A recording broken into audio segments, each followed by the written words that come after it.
पैगंबर इस्लाम जनाबी अहमद मुजतबा मोहम्मद मुस्तफ़ा सल्लल्लाहु ताला अलैहि वसल्लम की मुक़द्दस बारगाह में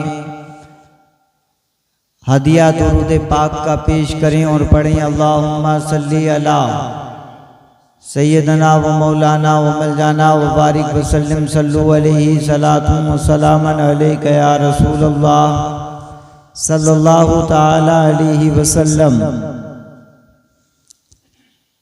आज छठी महफिल है जिसमें हम और आप शिरकत की सादतें हासिल कर रहे हैं। अल्लाह पाक इस महफिल पाक में हमारा बैठना सुनना सुनाना अपनी बारगाह में कबूल अता फरमाए। जो हजरात आ रहे हैं, पहले आने वाले लोग आगे की कुर्सियों को फुल करें ताकि बाद में जो आने वाले हैं उनको आसानी के साथ जगह दस्तयाब हो सके। अब हम उस मरहले पे पहुंच चुके हैं, धीरे धीरे इस्लाम की तारीख हम सुनते और सुनाते आए हैं। मक्का से मदीना और मदीना से खुलफाए राशिदीन की मुबारक तारीख। आज हम बात करेंगे, आज हम जानेंगे कि हज़रत अली और सैयदा आयशा रज़ी अल्लाह ताला अन्हा के इस इख्तिलाफ के बाद जो जंगे जमल हुई थी, उसके बाद क्या मामला बनता है। जैसा कि कल मैंने आपको बताया था कि उस्मान इब्ने अफ़्फ़ान की शहादत के बाद चौथे नंबर के खलीफा जब हज़रत अली बैठे तो 4 साल 9 महीने आपने हुकूमत की। अब इसी बात को लेकर के लोगों में थोड़ा सा इख्तिलाफ पैदा हो गया। अमीर मुआविया ये कौन है? यजीद के बाप हैं। इस चीज को जहन में रखना। अमीर मुआविया यजीद के बाप। यजीद पलीद था, नापाक था, गंदा था, जानी था, शराबी था, जालिम था, लेकिन उसके बाप यानी कि हजरत अमीर मुआविया ये अल्लाह के हबीब के सहाबी थे, कातिबे वही थे। सुभान अल्लाह। ये कातिबे वही थे और ये मुस्तफ़ा जाने रहमत के सहाबी थे। और मैंने आपको बताया है ना कि सहाबी जिसके बारे में मेरे गौस ने बताया था कि सहाबी के घोड़ों के टांपों से जो धूल उड़ती है, उस धूल के बराबर उसका जो मकाम है, उस मकाम तक कोई गौस, कोई कुतुब, कोई अब्दाल नहीं पहुंच सकता। सुभान अल्लाह, सुभान अल्लाह। बेशक ये हमारे गौस ने भी बताया। और सहाबी का मर्तबा बहुत बड़ा। और इमाम हुसैन के वालिद कौन है? मचल के बोलें सुभान अल्लाह। कौन है? हजरत अली हैं। सुभान अल्लाह। और यजीद के बाप कौन है? हजरत अमीर मुआविया हैं। लेकिन यजीद नापाक था, नजिस था, गंदा था, जानी था, शराबी था। हम सब बोलेंगे अल्फाज रजीला और गलीजा तमाम तर जमा करके, लेकिन उनके जो सहाबी रसूल हैं जिनको अमीर मुआविया कहा जाता है, उनकी शान में लब कुशाई नहीं कर सकते, क्योंकि वो सहाबी हैं। आज उन पे लोग गालियां देते हैं, शिया राफजी उनको गालियां देते हैं, तरह तरह की बातें कहते हैं, लेकिन हमें नहीं कहना, क्योंकि करबला के मैदान में इस्लाम को बचाने वाले हुसैन हैं। और हुसैन की बारगाह में लिखने वाले लिखते हैं क्या? हुसैन की बारगाह में जब कलम को चलाने वाले अपने कलम को चला करके लिखते हैं तो कहते हैं कि जो जवां बेटे की मैयत पर ना रोया वो हुसैन, जो दहकती आग के बिस्तर पे सोया वो हुसैन, जो दहकती रेत के बिस्तर पे सोया वो हुसैन, जिसने अपना सब कुछ खो के भी कुछ ना खोया वो हुसैन, मर्तबा इस्लाम का जिसने दुबाला कर दिया, खून ने जिसके दो आलम में उजाला कर दिया, शेर की मानिंद जो मक्तल में आया वो हुसैन, जो 72 जख्म खाकर मुस्कुराया वो हुसैन, राहे हक में जिसने अपना सर कटाया वो हुसैन, करबला में जिसने अपना घर लुटाया वो हुसैन, अल्लाह अल्लाह राकिबे दोषी पैगंबर वो हुसैन, फातिमा का नूरे दीदा जाने हैदर वो हुसैन। उसी हुसैन की मुबारक तारीख सुनने बैठे हैं। अब जरा देखते हुए चलना, आज गला दबा है, ज्यादा चीखूंगा नहीं, बल्कि अच्छे अंदाज में धीरे धीरे बात करूंगा। हजरत अली ने 4 साल तक खिलाफत की कुर्सी पे 4 साल 9 महीने तक हुकूमत की है, और हुकूमत के दौरान बहुत सारे फितनों का मुकाबला किया है। अब्दुल्ला इब्ने सिबा जैसा फितवा, ये फितना बहुत जहरीला था, इसने जहर बो रखा था, चारों तरफ जहर इसने डाल रखा था। हजरत अली के सख्त फैसलों से भी कुछ फितने खड़े हो गए थे। हजरत अमीर मुआविया को हजरत अली ने मुल्क शाम की गवर्नरी से हटा दिया था, ये मैंने कल भी बताया था।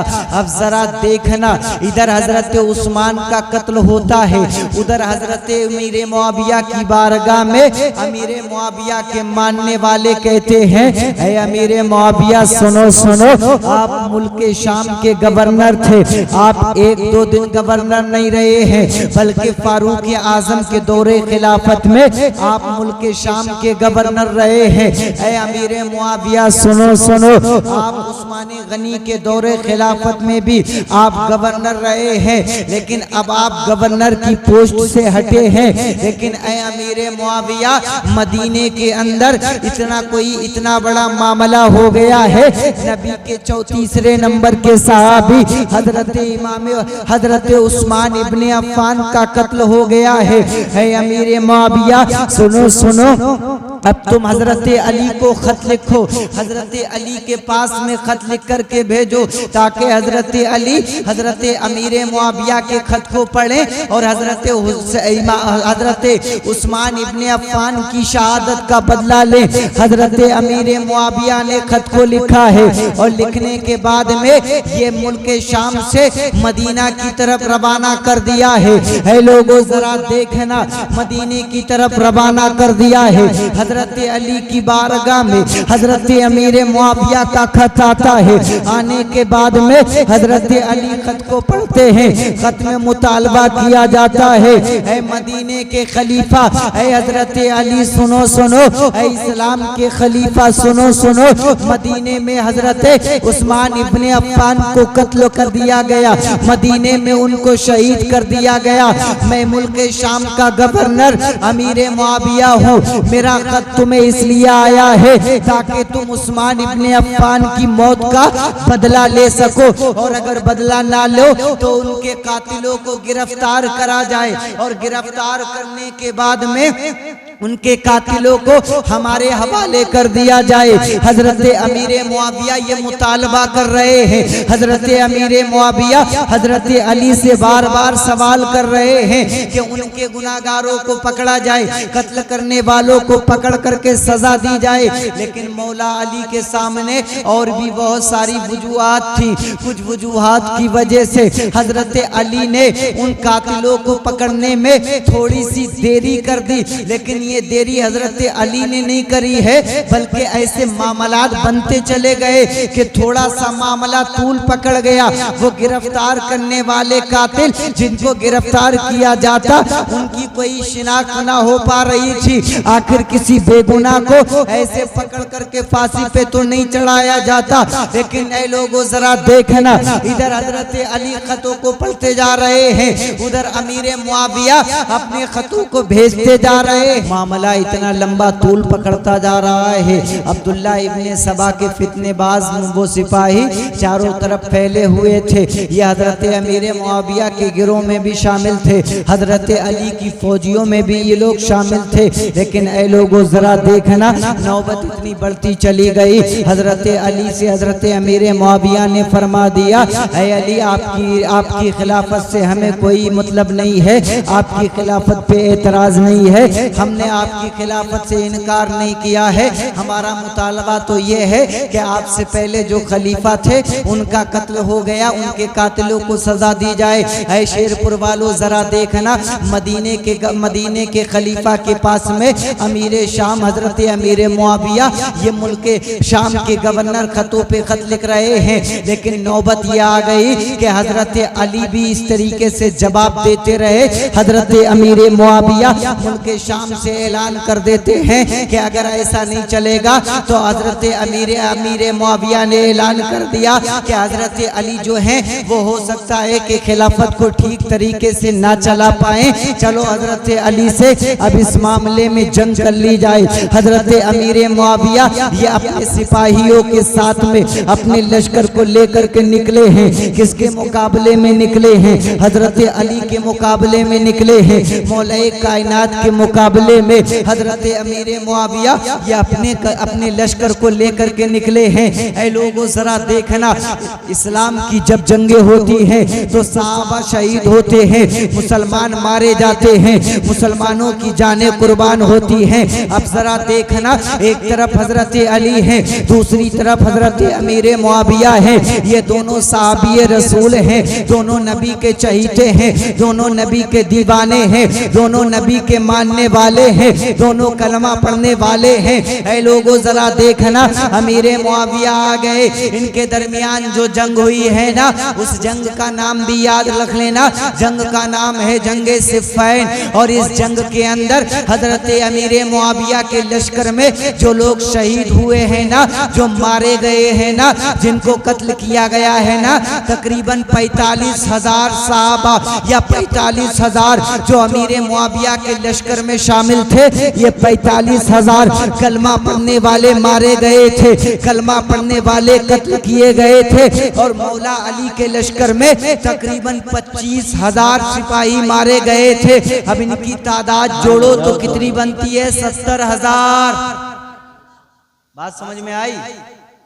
एक तरफ मौला अली, एक तरफ हजरत अमीर मुआविया। मामला क्या हुआ कि उस्मान गनी की मौत का बदला लिया जाए, जिन्होंने मारा उनको सजा दी जाए। लेकिन कुछ वजूहात थी, कुछ मामलात थे। मौला अली ने कहा ठीक है, पकड़ेंगे, मारेंगे, सजा देंगे। अभी खिलाफत पे बैठा हूं तो इसका निज़ामो ज़ब्त मुझे मजबूत करना है, और ऐसे किसी बगैर सबूतों की मौजूदगी में ऐसे किसी को कत्ल नहीं किया जाएगा। लेकिन अमीर मुआविया मुतालबा कर रहे थे कि उनको कत्ल कर दिया गया, शहीद कर दिया गया, अपने वक्त के खलीफा हैं, उनको मार दिया गया। ऐ अली तुम उनसे बदला लो। कौन लोग थे वो? मामला बढ़ता चला गया, जंग की नौबत आ गई, जंगे सिफ़ैन। इस जंग के अंदर हजरत अली के लश्कर के 25,000 और हजरत अमीर मुआविया के लश्कर के तकरीबन 45,000 सिपाही मारे गए। मुसलमानों जरा देखना, ये कौन है? ये कलमा पढ़ने वाले हैं, ये नबी को मानने वाले हैं, नमाज पढ़ने वाले हैं, कुरान की तिलावत करने वाले हैं। लेकिन गलत फहमी का शिकार हो गए, हजरत अली से जंग कर बैठे। ऐ लोगों जरा देखना, ये तो हम मानते हैं कि हजरत अली हक पर थे। और सहाबा के अंदर एक चीज याद रखना कि सहाबा भी इंसान थे, इंसान, वो कोई फरिश्ता नहीं है कि कभी उनसे कोई खता या गलती ना होगी। लेकिन उनकी गलती या खता कोई होती है तो वो खताए इज्तिहादी में शुमार की जाती है। हम कौन होते हैं कि उनको हम बुरा भला कहें? हम कौन होते हैं जो ये कहें कि इन्होंने ये गलत किया, उन्होंने ऐसा किया? हमारे पास कोई तराजू थोड़ी है जो हम नापने के लिए बैठ जाएंगे। अब यार जरा देखना, हजरत मौला अली से जंग हो रही है, जंगे सिफ़ैन के अंदर हजरत मौला अली के साहब हजरत मौला अली के 25,000 साथी और हजरत अमीर मुआविया के 45,000 साथी मारे जाते हैं, कत्ल हो जाते हैं। लेकिन ऐसा मामला चलता चला जाता है, हजरत अली को भी तकलीफ हो रही है, हजरत अमीर मुआविया को भी तकलीफ हो रही है, क्योंकि कलमा पढ़ने वाले नबी के गुलाम इधर भी मारे जा रहे हैं, कलमा पढ़ने वाले नबी के गुलाम उधर भी मारे जा रहे हैं। ऐ शेरपुर वालों जरा देखना, हजरत अली के बारे में मैंने पढ़ा है, जब हजरत अली ने देखा हजरत आयशा से जो जंग हुई थी, जिसको जंगे जमल कहते हैं, उसमें जुबैर और तलहा को मारने वाले के बारे में जब हजरत अली ने पूछा था कि हजरत जुबैर को किसने मारा, हजरत तलहा को किसने मारा, इनकी मौत पे बड़ा अफसोस जताया था। और जताने के बाद में इनको मारने वाले को हजरत अली ने जहन्नमी कहा था और इरशाद फरमाया था कि जुबैर तलहा को मारने वाला ये जहन्नम में जाएगा, ये जहन्नमी है। वो जिसने मारा था वो जब हजरत अली के पास आया, कहने लगा अली तुम्हारा अजब मामला है, अगर तुम्हारी तरफ से किसी को मारो तब भी तुम्हारी तरफ से मारने वाला जहन्नम में जाएगा, अगर तुम्हारी तरफ से कोई किसी को मारता है उसको भी जहन्नमी कहते हो, अगर कोई दूसरा किसी तुम्हारे तरफ वाले को मारता है वो भी जहन्नम है। तुम्हारा अजीब मामला हो गया, मैंने सोचा था तुम मुझे इनाम दोगे, मैंने सोचा था तुम मुझे इनाम और इकराम से नवाजोगे, मैंने जुबैर को कत्ल कर दिया है। हजरत अली ने जब सुना है कि ऐ नादान तुझे पता नहीं है ये जुबैर का कातिल जहन्नम में जाने वाला है, जुबैर को मारने वाला जहन्नम के अंदर जाने वाला है। इधर मेरे आका ने फरमा दिया था, अब जरा देखना मौला अली फरमा रहे हैं, ये गुस्से से आग बगूला होता है और अपना वही खंजर निकालता है जिस खंजर से हजरत जुबैर को मारा था, जिस खंजर से हजरत तलहा को मारा था। और मारने के बाद में ये हजरत अली की बात को सुन के वही खंजर निकालता है और अपने भी मार लेता है गुस्से में। मौला अली ने फरमा दिया था कि मेरे नबी ने जो फरमाया वो बिल्कुल हक है, सच है। जुबैर को मारने वाला अपनी जान को लेकर के जहन्नम में चला गया है, खुदकुशी कर करके जहन्नम में चला गया है। ऐ लोगों जरा देखना, हजरत अली ने जितनी जंगें लड़ी हैं, जब मुसलमान सामने आमने होते थे तो एक दूसरे को जब तलवार निकालते थे ना तो तकलीफ होती थी। अब जरा देखना 70,000 मुसलमान इस जंग के अंदर मारे जा रहे हैं, लेकिन अमीर मुआविया को भी दुख हो रहा है, हजरत अली को भी दुख हो रहा है। अब इन दोनों ने एक हकम तैयार किया है, इन्होंने फैसला किया है कि ऐसे तो बहुत मुसलमान मारे जाएंगे, चलो ऐसा कर लेते हैं कि हम सुलह कर लेते हैं ताकि ये जंग रुक जाए, और जंग रुक जाए ताकि ये कत्ल ना बहे, कत्ल ना हो, खून ना बहे। ऐ मुसलमानों जरा देखना, अब हजरत अली ने और हजरत अमीर मुआविया ने एक बीच का रास्ता निकाला है। 70,000 ये सहाबा मारे गए, 70,000 मुसलमान कत्ल हो गए। उसके बाद में इन दोनों सहाबा ने ये रास्ता निकाला, जो हकम बनाए गए, हकम उन लोगों को बनाया गया, पहले नंबर के थे जिनका नाम था हजरत अबू मूसा अशअरी, और दूसरे नंबर के हकम थे हजरत अम्र इब्ने आस। ये कौन थे?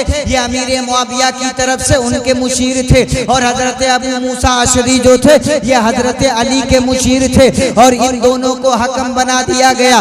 हकम का मतलब ये हो गया कि ये कुरान के साथ में जो फैसला करेंगे इनके फैसले को माना जाएगा, इनके फैसले पे अमल कर लिया जाएगा। मुसलमानों जरा देख लेना, क्योंकि कुरान रहनुमाई करता है। अब जब कुरान की रहनुमाई के लिए हजरत अमीर मुआविया की तरफ से लोगों ने नेज़ों के ऊपर कुरान पाक को लगाया है और बुलंद कर दिया है, अली समझ गए कि अमीर मुआविया अब जंग नहीं करना चाहते हैं। हजरत अली ने देखा कि जंग बंदी का ऐलान हो रहा है, हजरत अली ने अपने लोगों को समझाया, लेकिन इसमें अब्दुल्ला इब्ने सबा के कुछ बदबख्त मौजूद थे। इन्होंने कह दिया है अली, अगर तुम इसी तरीके से करते रहोगे तो फिर हम कैसे तुम्हारा साथ देंगे। कभी तुम फैसला ले लेते हो, कभी सुलह कर लेते हो, कभी जंग पे आमादा हो जाते हो।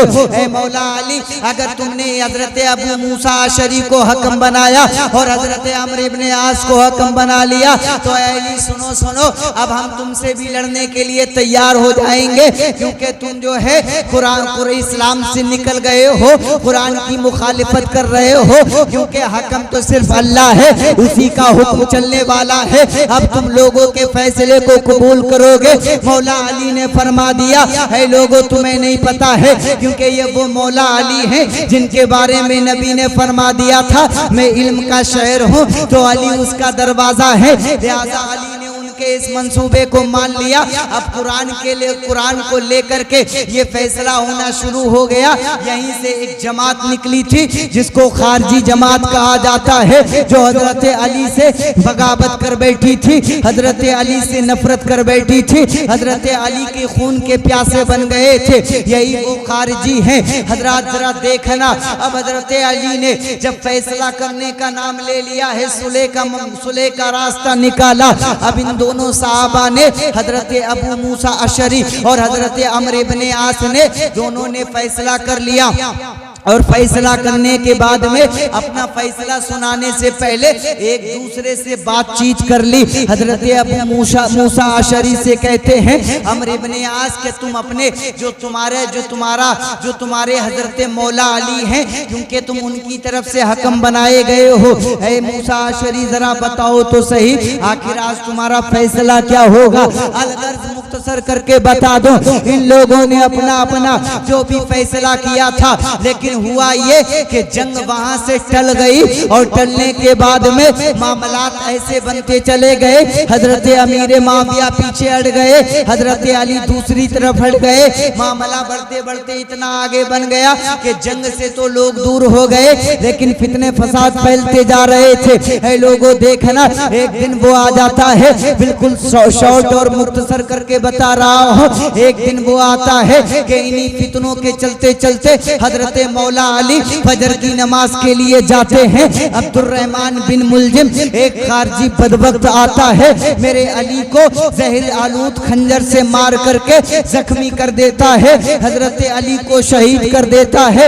ऐ लोगों जरा देखना, अब हजरत अली भी शहीद हो जाते हैं। हजरत अली के शहीद होने के बाद में 6 महीने के लिए हजरत इमाम हसन कुर्सी खिलाफत पे बैठते हैं, और कुर्सी खिलाफत पे बैठने के बाद अली के बड़े बेटे हजरत इमाम हसन ने हजरत अमीर मुआविया से सुलह कर ली। और सुलह क्यों कर ली है, क्योंकि हजरत हसन ने देखा था जंगों में कितने मुसलमान शहीद हुए हैं, और मेरे आका ने पहले फरमा दिया था, ये अली का बेटा हसन ये सरदार बेटा है, ये अपनी जात के जरिए लोगों के दरमियान सुलह करेगा, लोगों को खूंरेजी से बचाएगा, कत्ल गारत से बचा लेगा। अलगर्ज हुआ ये कि मौला अली शहीद हो गए, उनको खंजर मारा गया। बेटा 6 महीने के लिए कुर्सी खिलाफत पे आया है। आने के बाद में हजरत अमीर मुआविया से जंग की नौबत आती, इससे पहले सुलह कर ली।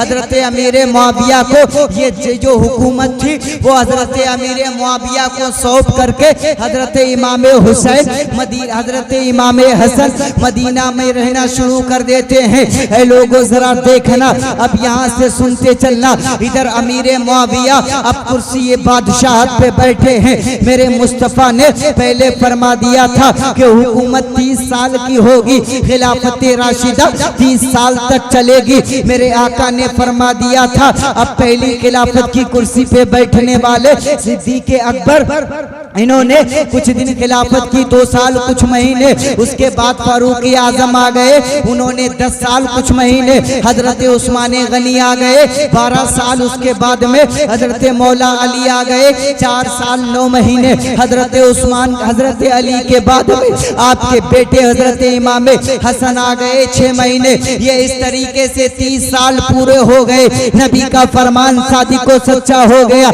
है। मुसलमानों देखना, हम मेरे आका आका ने इरशाद जो फरमाया था, वादा जाले का मुल्क, यानी अब जो बादशाहत की कुर्सी पे बैठेगा वो खुलफाए राशिदीन में नहीं होगा, बल्कि मेरे नबी ने फरमा दिया था मेरी उम्मत से अब बादशाहत का दौर शुरू हो जाएगा। ऐ लोगों जरा देखना, जब बात अमीर मुआविया की आ गई है, अब ये कुर्सी ये बादशाहत पे बैठे हैं, जरा देखना ये बहुत लंबा दौर इनका रहा है। इन्होंने पहले गवर्नर की कुर्सी पे तकरीबन जो है 20 साल, और उसके अलावा इन्होंने बादशाहत भी 19 साल या 20 साल तक संभाली है। ऐ लोगों जरा देखना, हजरत अमीर मुआविया जब बादशाहत की कुर्सी पे आते हैं तो दुनिया वालों ने देखा था, मक्का और मदीना वालों ने देखा था, और करबला के अतराफ में रहने वालों ने देखा था, कूफा के रहने वालों ने देखा था। हजरत अमीर मुआविया ने ऐसा मामला बना दिया था, इस्लाम को इतनी तरक्की दी थी,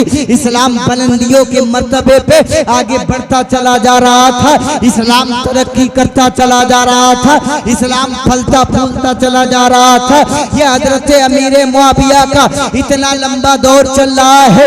लोगों जरा देख लेना, एक दिन वो आ जाता है कि हजरत अमीर मुआविया भी अपने आखिरी वक्त में पहुंच जाते हैं, और पहुंचने के बाद में अपने वक्त में जब पहुंच जाते हैं तो इनके पास इनके करीबी मुशीर आते हैं।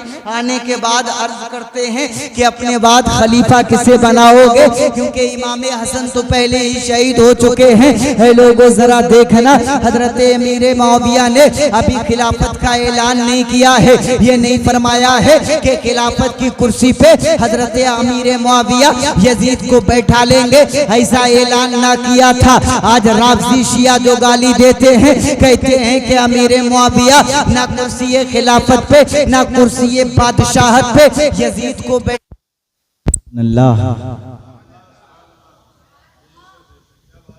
मैं बात कर रहा था, क्या मेरी बात समझ में आ रही है?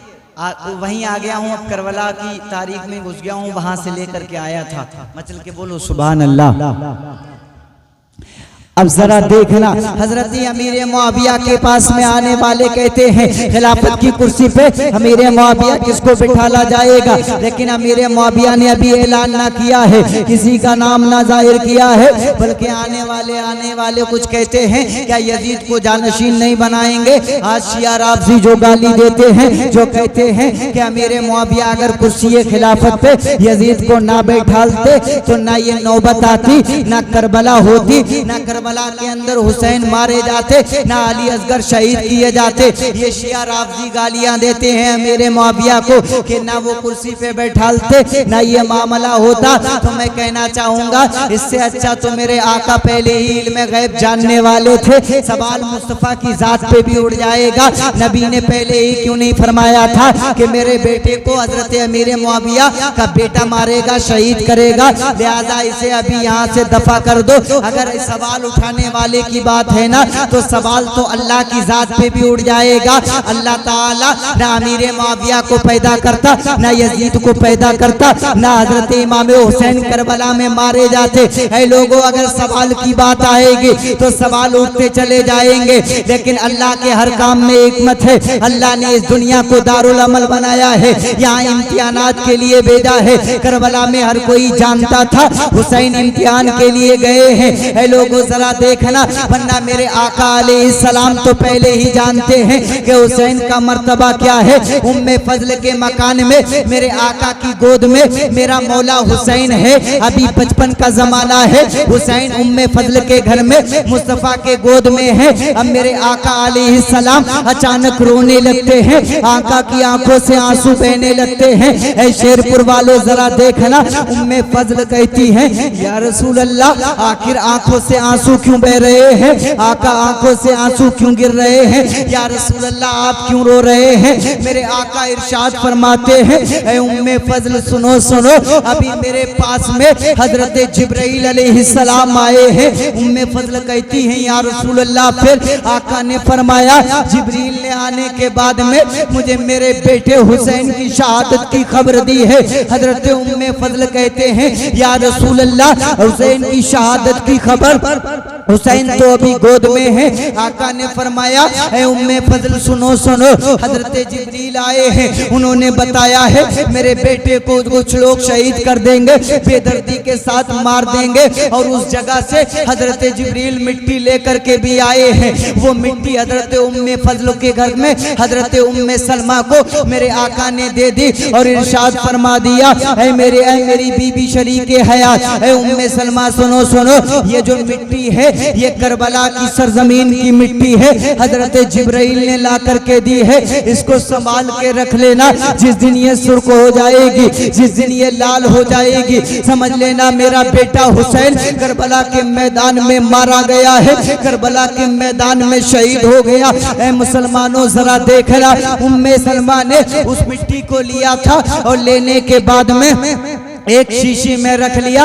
और रखने के बाद में उसको रोज देखा करती थी। कहने का मतलब साफ हो गया कि नबी को मालूम था कि मेरा बेटा जो हुसैन गोद में है ये करबला में कत्ल किया जाएगा, करबला में मारा जाएगा। क्या नबी दुआ कर देते तो हुसैन की जान बच जाती, लेकिन नहीं नहीं, करबला के मैदान में मेरे हुसैन पाक को मेरे मौला की रजा से भेजा गया था, क्योंकि करबला के मैदान में हुसैन को गर्दन कटाने के बाद में इस्लाम को बचाना था। करबला के मैदान में हुसैन गर्दन कटाने नहीं गए थे, बल्कि इस्लाम को बचाने गए थे। करबला के मैदान में अली असगर को कोई कटाने के लिए इमाम हुसैन नहीं ले गए थे, इस्लाम को बचाने के लिए गए थे। और दुनिया वालों को ये पैगाम देने गए थे, है दुनिया के रहने वालों, है नबी के नाम का कलमा पढ़ने वालों, है मुस्तफा जाने रहमत पे अपनी जानों को लुटाने वालों, अगर कोई ऐसा नंबर आ जाए तो जान देना पड़े तो दे देना, लेकिन परचमे इस्लाम नीचा मत होने देना। बेशक नारे तकबीर, नारे रिसालत, मसलके आला हजरत, मसलके आला हजरत, नारे तकबीर, नारे रिसालत। बेशक सुभान। ये तो सब जानते हैं करबला के मैदान में मेरा हुसैन किस लिए गया था, इम्तिहान के लिए गया था। ऐ लोगों जरा देखना, अब सुनते चलना, बेटा बैठ जाओ जरा, खामोश हो जाओ। बिरयानी वाली मिसाल कल की तरह समझ लेना। हाँ मचल के बोले सुभान अल्लाह। हुसैन पाक के बारे में मालूम था नबी को, लेकिन दुआ नहीं फरमाई। अब कोई कहने वाला ये कहे कि अमीर मुआविया ने क्यों बैठाला था यजीद को, तो एक बात मैं और साफ कर दूं, हजरत अमीर मुआविया ने कुर्सी पे बैठाला नहीं था, बल्कि लोग जो मशवरा दे रहे थे उनसे पूछा था कि तो क्या यजीद को बैठाला जाए। और यजीद, अच्छा ये बताओ आज भी बेटे कितने नालायक होते हैं, अपने बाप के सामने शराब पीते हैं आके? क्या नहीं पीते। जुआ खेलते हैं क्या? नहीं खेलते। बहुत कमबख्त कोई होगा वरना नहीं। कोई जिना करेगा अपने बाप के सामने? नहीं। हजरत अमीर मुआविया के दौरे खिलाफत में यजीद के जो काम काज थे, फिस्क वाले, फासिक व फाजिर वाले, अगर ये करता भी था तो ये डुके छुपे करता था। हजरत अमीर मुआविया तक इसकी खबर नहीं थी, समझे।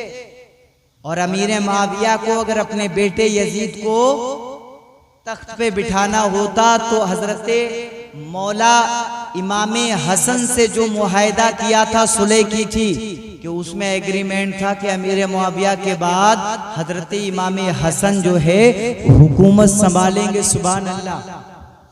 अगर उन्हें ये खौफ होता तो वो क्यों मुआहिदा करते? वो कहते ऐसे कैसे, हमारा बेटा बैठेगा। लेकिन नहीं। अब जरा देखना, अब देखना, मेरा साथ देना, और मैं कैसे सुना रहा हूं और आप सुनने की कोशिश भी करना। अमीर मुआविया इस दुनिया से चले गए, इसी मामलात में होते हुए चले गए, इंतकाल कर गए। अब क्या हुआ? कि अभी हजरत अमीर मुआविया की खबर चारों अतराफ में फैली नहीं है, लेकिन यजीद को जैसे ही पता चला मेरे बाप हजरत अमीर मुआविया इस दुनिया से चले गए हैं, इसने फौरन ही तख्त पे बैठ करके ऐलान कर दिया और अपने करीबी वज़रा को बुला करके ऐलान कर दिया, ऐ वजीरों जल्दी जल्दी खतों को लिखना शुरू कर दो, खतों को लिख लिख के इधर उधर रवाना कर दो और सबको धीरे धीरे बता दो कि मेरे वालिद हजरत अमीर मुआविया इस दुनिया से जा चुके हैं, इंतकाल कर चुके हैं और उन्होंने अपनी बादशाहत की कुर्सी जो है खिलाफत की, अच्छा वो लोग खिलाफत की ही कुर्सी कह रहे थे कि अब मुझे खिलाफत की कुर्सी मिल गई है, अब मैं अमीरुल मोमिनीन बन गया हूँ, मोमिनों के जो अमीर होते हैं इसी तरीके से मैं अमीरुल मोमिनीन बन गया हूँ। हर किसी को बता दिया जाए कि अब यजीद को अमीरुल मोमिनीन कहा जाए। ऐ लोगों जरा देखना, अमीरुल मोमिनीन का खिताब अपने आप को देने वाला ये नापाक यजीद खतों को लिखवाता है। लिखवाने के बाद में ये खत तमाम तरीके से इधर उधर जाना शुरू कर देते हैं। अब ये खत जो है मदीना के गवर्नर के पास भी आ गया।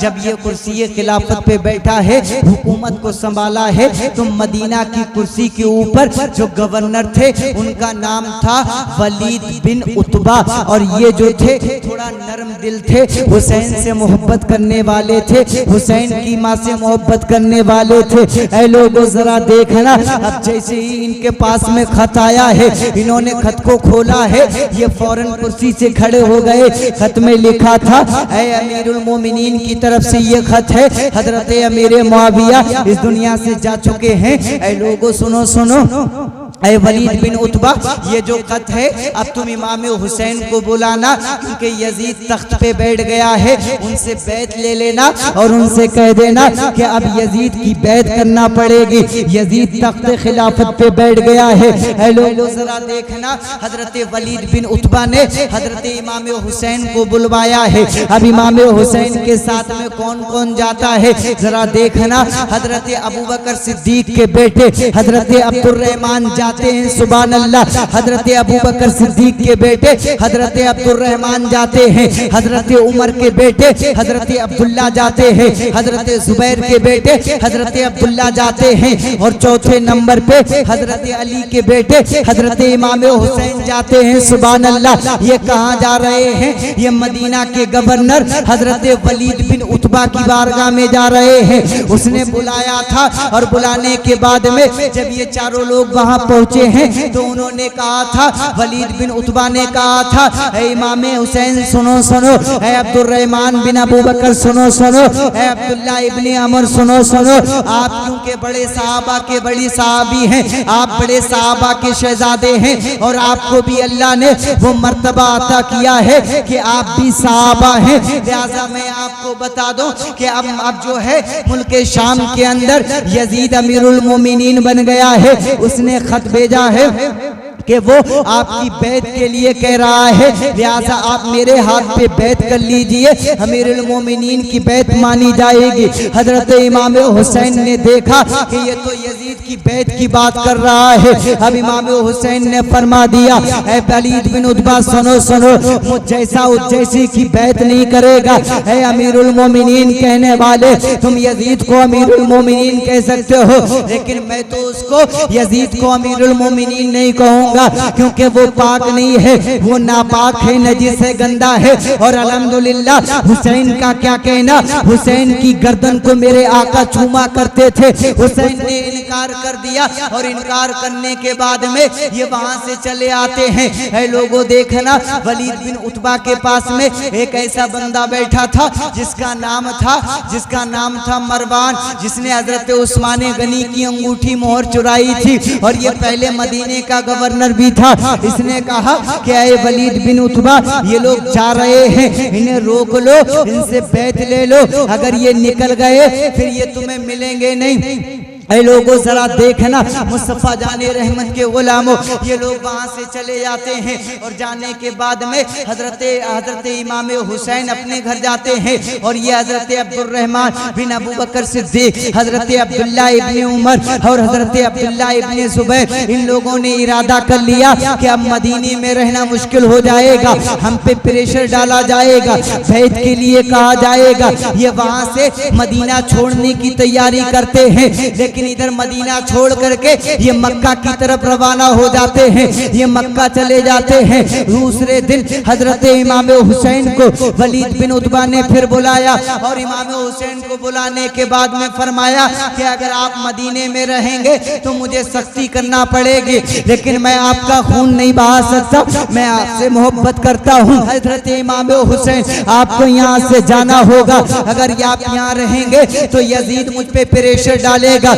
मुझे मजबूरी में सख्ती करना पड़ेगी। लोगों जरा देखना, अब इमाम हुसैन घर पे जाते हैं, जाने के बाद में सारा मामला बयान कर देते हैं, अहले बैत को सब बता देते हैं कि ऐसा ऐसा मामला है, हमें जाना पड़ेगा मदीना छोड़ करके। अब जरा देखना, बड़ा नाजुक मरहला है। हजरत इमाम हसन ने, हजरत इमाम हुसैन ने ये तमाम मामला बयान कर दिया और बयान करने के बाद में जैसे अकल जो है उन्हें मदीना छोड़ करके मक्का जाना था, लेकिन आज ही इमाम हुसैन शाम के वक्त में अपने प्यारे आका की बारगाह में जाते हैं, मुस्तफ़ा के रोज़े पे जाते हैं और जाने के बाद में आका की प्यारी जालियों को देखते हैं, आका के गुंबद को देखते हैं और देखने के बाद में आका की बारगाह में अर्ज करते हैं, अस्सलातु वस्सलामु अलैका या रसूल अल्लाह, अस्सलातु वस्सलामु अलैका या नबी अल्लाह। है मेरे नाना जान, है मेरे आका, है मेरे नाना जान, देखिए ना आपके हुसैन के साथ आज मदीना कैसा बर्ताव कर रहा है मेरे नाना जान, आज वो दिन आ गया है कि मदीना छोड़ के जाना पड़ रहा है मेरे नाना जान, जरा देखिए ना आपके उस हुसैन को इस तरीके से मदीना छोड़ करके जाना पड़ रहा है मेरे नाना जान। आपका ये वही नवासा है जिसकी गर्दन को आप चूमा करते थे मेरे नाना जान, देखिए ना ये वही मदीना है जहाँ मैं आपकी उंगली थाम करके इन गलियों में घूमा करता था नाना जान। अब देखिए ना ये दिन भी आ गया है, ये दिन भी देखना पड़ रहा है, मदीना छोड़ करके जाना पड़ रहा है मेरे नाना जान। मुझे वो दिन भी याद है कि मस्जिद नबी के अंदर आप मुसल्ले इमामत पे होते थे तो मैं आपकी गर्दन पे आ जाता था, मुझे साहबा ने बताया है, मैंने सुना है कि मैं आपकी पीठ पे चढ़ जाया करता था नाना जान। लेकिन आज वो दिन आ गया है, आज मदीना छोड़ना पड़ रहा है मेरे नाना जान। इस तरीके से इमाम पाक अपने नाना को रो रो के इस तरीके से अपनी रुदात सुना रहे हैं। तारीख में लिखा जाता है,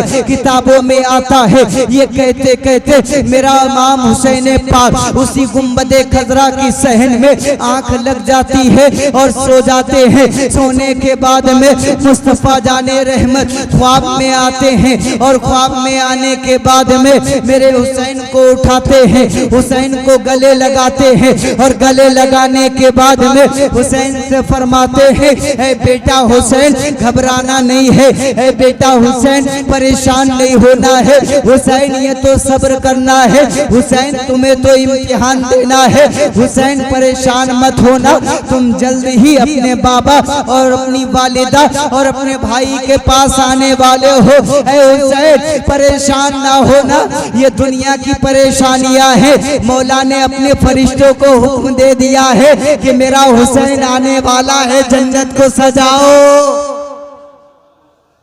मचल के बोले सुभान अल्लाह। नबी दे रहे हैं बशारत, हुसैन परेशान न होना, हुसैन घबराना नहीं है, तुम जल्दी अपने बाबा से मिलोगे, जल्दी ही अपनी माँ से मिलोगे, जल्दी अपने भाई से मिलोगे। हुसैन मौला ने हुक्म दे दिया है कि फरिश्तों जन्नत को सजाओ, मेरा हुसैन आने वाला है, मेरा हुसैन आने वाला है। ऐ लोगों जरा देखना, मुस्तफ़ा जाने रहमत ने हुसैन को ख्वाब में ये तसल्ली दी है, हुसैन की आँख खुलती है, उसके बाद में अपनी माँ हजरत फातिमा की कब्र पे जाते हैं और जाने के बाद में कहते हैं, वालिदा वो दिन आ गया है कि मैं फातिमा ऐ मेरी वालिदा, वो दिन आ गया है कि मदीना छोड़कर जाना पड़ रहा है। इस तरीके से अपने दिल का दर्द हजरत फातिमा को सुना रहे हैं, कभी नाना को सुना रहे हैं, फिर अपने भाई हसन की बारगाह में ये जाते हैं और जाने के बाद में उन्हें भी इस तरीके से सुनाते हैं। ऐ मुसलमानों जरा देखना, हम मदीने से ये तमाम मामला तय हो जाते हैं, अपने घर में आते हैं। सुबह को काफिला मक्का की तरफ जाना था।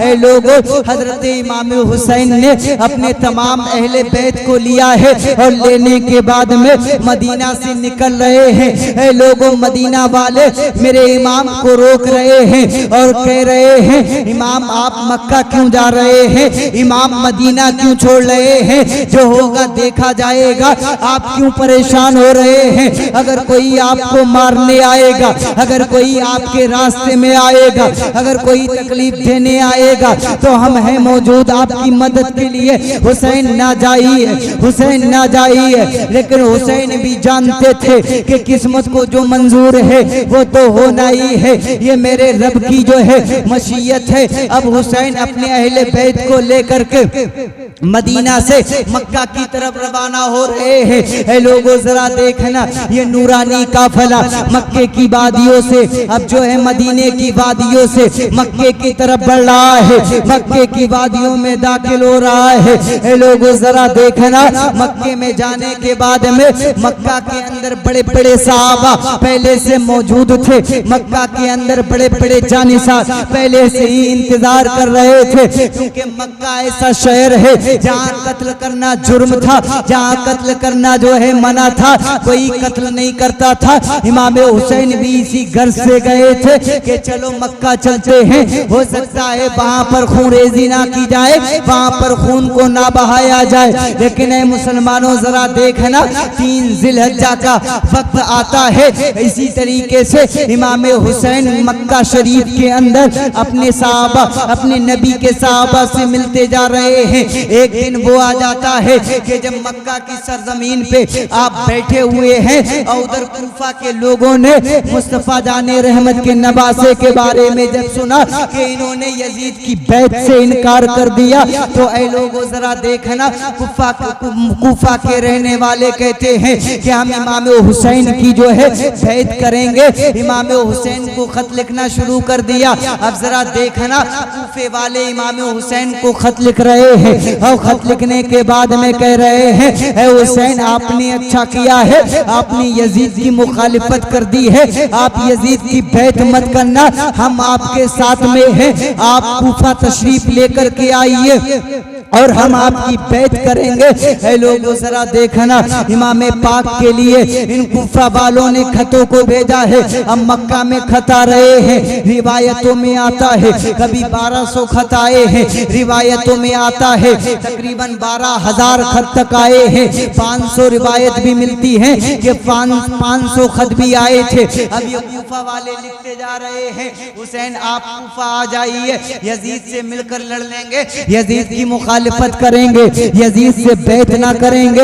लेकिन इमाम हुसैन ने जब ये जाने का इरादा फरमाया तो मक्का के रहने वाले बड़े बड़े सरदार जो थे, मक्का के बड़े बड़े साहबा थे, उन्होंने कह दिया, हे इमाम हुसैन सुनो सुनो, आप मक्का आ गए हैं, हम आपको कूफा नहीं जाने देंगे। अगर आप कूफा गए हैं ना, तो हमने देखा है कूफा वालों को, ये वही कूफा है जहां आपके वालिद को शहीद कर दिया गया है। हमने देखा है कि कूफा वाले दगाबाज होते हैं, हम जानते हैं कि कूफा वाले मक्कार होते हैं। हमने देखा है कि वहाँ के लोग दिल में कुछ रखते हैं, जबान पे कुछ रखते हैं, लिहाजा हुसैन हम आपको जाने नहीं देंगे। अलगर्ज हुआ ये कि इमाम हुसैन ने जाने का इरादा कर लिया और करते करते मामला ये बना, साहबा कहते हैं हुसैन ऐसा करो, हम आपको नहीं जाने देंगे। अगर ये कूफा के रहने वाले इतने खत लिख रहे हैं, ये अपने वादे में इतने सच्चे हैं, तो ऐसा करो कि आप अपने भाई को भेज दो ताकि वो कूफा जाकर के देख लें आखिर क्या मामला चल रहा है। अब जरा देखना,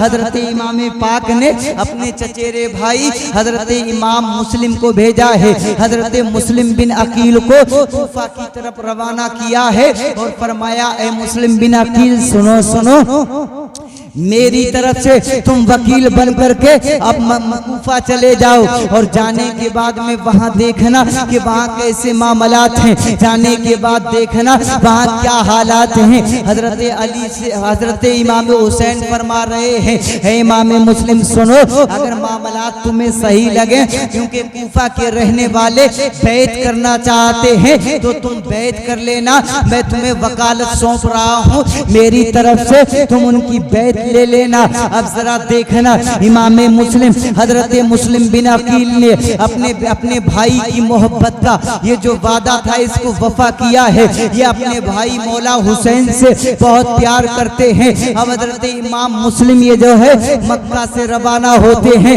और रवाना होने के साथ साथ अपने दो बेटों को साथ में ले लेते हैं। एक का नाम था मोहम्मद, एक का नाम था इब्राहिम। अब ये दो शहजादे हजरत इमाम मुस्लिम जो है मक्का से लेकर के जाते हैं। ये कहाँ जा रहे हैं? ये कूफा के अंदर जा रहे हैं। ये यजीदियों ये कूफा के अंदर जा रहे हैं। कूफा के रहने वालों ने इनको बुलाया था, इनको बुलाया था। ये कूफा के अंदर गए हैं और जब कूफा में पहुंचे हैं ना तो हजरत इमाम मुस्लिम का स्वागत किया गया। इमाम मुस्लिम को लोगों ने हाथों हाथ ले लिया। रिवायात में मिलता है कि जब ये हुसैन का भाई हजरत इमाम बिन मुस्लिम हजरत मुस्लिम बिन अकील जो है ये जब कूफा के दरबार में पहुंचे हैं, कूफा के बाजार में पहुंचे हैं, तो रिवायतों में मिलता है कि पहले दिन हजरत इमाम मुस्लिम के हाथ पे तकरीबन 12,000 लोगों ने बैत कर ली है। सुभान अल्लाह। कितने लोगों ने बैत की? 12,000 लोगों ने बैत कर ली इमाम मुस्लिम बिन अकील के हाथ पर। कूफा के अंदर बैत कर ली इमाम मुस्लिम ने। ये मंजर देखा, बड़े खुश हो गए। सोचा ये तो मार कमाल हो गया, ये जो लोग खत में लिख रहे थे ये सही लिख रहे थे। और जैसे ही बैत की इमाम मुस्लिम ने खत लिख के हुसैन पाक की तरफ रवाना कर दिया। ए हुसैन पाक, ये वाकई जो खतों में इन्होंने लिखा है सही लिखा है, ये तो बैत कर रहे हैं। अब जब ये मामला हो गया ना, ये मामला हो गया, आखिरी बात सुन लीजिए। जब इमाम मुस्लिम ने इधर से खत लिखा, खत लिखने के बाद में रवाना कर दिया इमाम हुसैन के लिए। इधर से ये खत इमाम हुसैन के लिए रवाना किया, मक्का जा रहा है। और इधर क्या हुआ कि जब यजीद को खबर मिली कि इमाम हुसैन ने अपने भाई मुस्लिम को कूफा भेजा है, तो उसने एक खत लिखा था बसरा की जानिब। और बसरा के अंदर उस वक्त जो हाकिम था, जो गवर्नर था, उसका नाम था उबैदुल्लाह इब्ने जियाद।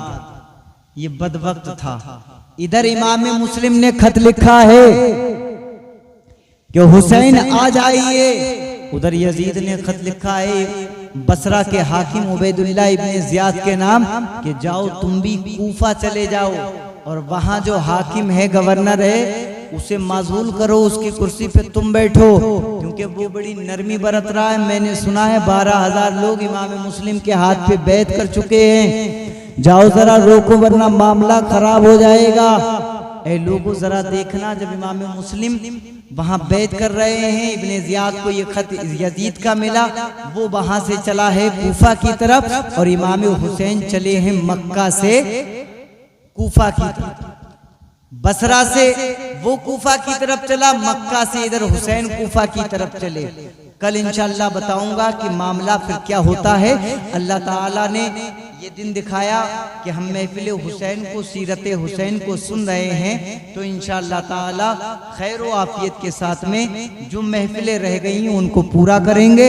और कल हम सुनेंगे कि ये दोनों तरफ से जो खत गए उसके बाद क्या मामला बनता है और उसके बाद क्या हालात बनते हैं। इमाम मुस्लिम को कैसे शहीद किया जाता है, उनके बच्चों को कैसे तड़पा तड़पा करके मारा जाता है। कल इंशाअल्लाह इस पे बात करेंगे। अल्लाह पाक की बारगाह में दुआ है मौला ताला महफिल पाक में आने वालों की तमाम परेशानियों को दूर फरमाए। अल्लाह पाक की बारगाह में दुआ है इस महफिल पाक में जिसने हिस्सा लिया है या जिसने इसमें जो है शिरकत की है, अल्लाह उसके दिल की दुनिया को बदल दे, दिली जायज तमन्नाओं को पूरा फरमाए। अस्तगफिरुल्लाह रब्बी मिन कुल्ली ज़म्बिन व अतूबु इलैह। अस्सलामु अलैकुम व रहमतुल्लाहि व बरकातुहू।